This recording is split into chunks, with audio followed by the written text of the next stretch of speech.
بہت اچھا فرمایا. میں آپ کے جواب سے کافی سنتشٹ ہوں. اور جاتے جاتے ایک آخری سوال کرنا چاہوں گا کہ اہنسا کو اسلام کس نظریے سے دیکھتا ہے؟ اہنسا کو اسلام کس نظریے سے دیکھتا ہے؟ میں صاحب کا آخری سوال ہے کہ اہمسا کو اسلام کس نظریے سے دیکھتا ہے؟ عام طور پہ ہمسا حرام ہے. اسلام آتا ہے لفظ سلام سے. اس کے معنی ہے سلامتی، امن، شانتی.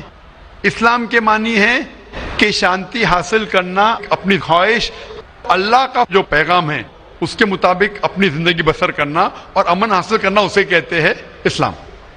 ہمسا عام طور پہ حرام ہے. لیکن اگر مثال کے طور پہ ہم دیکھتے ہیں ہر دیش میں قانون ہے. قانون ہے کہ چوری مت کرو، کسی کا قتل مت کرو. لیکن قانون کے علاوہ پولیس بھی ہے کہ اگر کوئی قانون کو فالو نہیں کرتا ہے، کوئی چوری کرے گا تو پولیس اس وقت زبردستی کر سکتی ہے، پولیس فورس کا استعمال کر سکتی ہے، پولیس کبھی کبھی ہتھیار کا استعمال کرتی ہے امن اور شانتی برقرار رکھنے کے لیے دیش میں. اسی طریقے سے اسلام میں ہمسا عام طور پہ حرام ہے. لیکن ہر انسان شانتی نہیں چاہتا ہے. کچھ انسان جو اشانتی چاہتے ہیں اور جو اللہ کا فرمان پہ عمل نہیں کرتے اور شانتی کو بھش کرنا چاہتے، اس وقت اسلام اجازت دیتا ہے کہ آخری مرحلے پہ آپ ہمسا کا استعمال کر سکتے شانتی لانے کے لیے. ہمسا کا استعمال کر سکتے شانتی لانے کے لیے، خود کے فائدے کے لیے نہیں. اسی لیے عام طور پہ جتنے بھی آپ نے دیکھے ہوئے ہیں جو جنگ اللہ کے رسول لڑی، اکثر وہ تھا سیلف ڈیفنس میں. اگر کوئی چور میرے گھر میں گھستا ہے اور میری بیٹی سے بدتمیزی کرتا، میں کیا کہوں گا؟ میں ہمسا میں مانتا ہوں، میں ہاتھ نہیں لگاؤں گا. میں میری چوڑیاں نہیں پہنا ہوگی ہاتھ میں. مسلمان ہوں لیکن چوڑیاں نہیں ہاتھ میں پہنا ہوں. آپ کے گھر میں کوئی چور گھستا ہے اور آپ کی بیٹی سے بدتمیزی کرتا، آپ کیا کریں گے؟ جی ہاں، میں مقابلہ کروں گا. مقابلہ کریں گے، ہاتھ بھی اٹھائیں گے نا. اس طریقے سے ہمسا کا استعمال آخری مرحلے پہ اگر دوسرا کوئی چارہ نہیں ہے تو استعمال کیا جا سکتا ہے حق کے لیے، نہ حق کے لیے نہیں. دوسرے کو تکلیف پہنچانے کے لیے غلط ہے، دوسرے کا مال ہڑپ کرنے کے لیے حرام ہے. لیکن خود کے بچاؤ کے لیے یا امن حاصل کرنے کے لیے ہمسا کا استعمال کیا جا سکتا ہے. لیکن اصل میں اسلام آتا ہے لفظ سلام سے، جس کے معنی ہے سلامتی، امن، تاکہ دنیا میں سلامتی پہنچے. بہت خوب، بہت اچھا لگا آپ کو سن کے. پھر ایک بار میں تہ دل سے آپ کا شکریہ ادا کرنا چاہوں گا. چاہتا ہوں کہ آپ خدا حافظ. ایک خدا میں مانتے؟ میں ایک دم ایک خدا کو نہیں، میں اپنے اندر میں بیٹھے برہم کو مانتا ہوں. میری اپنی الگ سوچ ہے. میں کسی مندر میں نہیں جاتا ہوں، یہ بات نہیں ہے، جاتا ہوں، لیکن میری اپنے اندر کی آواز ہے کہ انسانوں کی خدمت کرو، انسانوں کی عزت کرو اور بھٹکے ہوئے کو راہ دکھاؤ. میرا بھی یہی ہے. اور میں کسی انسان میں، ہندو ہو چاہے مسلمان، میں اس کھلے من سے آغاز کرتا ہوں. میں کسی سے بھی بھید بھاؤ نہ آج تک کیا ہے، نہ کبھی زندگی میں کروں گا. میرے لیے انسان جو پیدا کیا ہے وہ اوپر والے نے، وہ سبھی ایک ہیں اور ایک رہیں گے. آپ نے فرمایا کہ انسان کی خدمت کرنا چاہیے، انسان کی مدد کرنا چاہیے. لیکن میں یہ پوچھنا چاہتا ہوں کہ آپ ایک خدا میں مانتے ہیں، آپ نے کہا. میں یہ پوچھنا چاہتا ہوں، آپ نے تقریر سنی میری پیس ٹی وی پہ، آپ مانتے ہیں کہ محمد صلی اللہ علیہ وسلم آخری پیغمبر ہے؟ نہیں، میں اس بحث میں نہیں پڑھنا چاہتا، میں اس بحث میں نہیں پڑھنا چاہتا. لیکن میں اتنا جانتا ہوں کہ ہمارا خدا ایک ہے اور ایک ہی طاقت ہے جو پورے سبھی سنسار کو، پورے یونیورس کو، پوری بات تو بہت کہنے کی ہے لیکن یہ سمے اور وقت کا تقاضا ہے. بالکل سمے کا تقاضا ہونے کی وجہ سے میں آخری چیز کہوں گا آپ سے بھائی صاحب کہ آپ نے پیس ٹی وی پہ اتنے تقریر سنے، آپ کہتے ہیں کہ بھگوان ہے، کہ میں اس میں مانتا ہوں. لیکن یہی بھگوان نے چاہے بائبل میں ہو، چاہے وید میں ہو، چاہے قرآن میں ہو، ساری دھارمک کتابوں میں کہا گیا ہے کہ آخری آنے والے پیغمبر محمد صلی اللہ علیہ وسلم میں، اور اس میں ماننا چاہیے. تو میری آپ سے یہ درخواست ہے کہ آپ اتنے اچھے انسان ہیں ماشاءاللہ، ایک آخری میری خواہش ہے کہ آپ انشاءاللہ اس پہ تحقیق کرو. اور یہ جب آپ ایک بھگوان میں مانتے ہیں، دوسرے انسانوں کو تکلیف نہیں دینا چاہتے، تو بھگوان یہ بھی کہتے کہ آخری پیغمبر کون ہے، اس پہ تحقیق کرو. انشاءاللہ آپ مکمل اچھے انسان بنیں گے.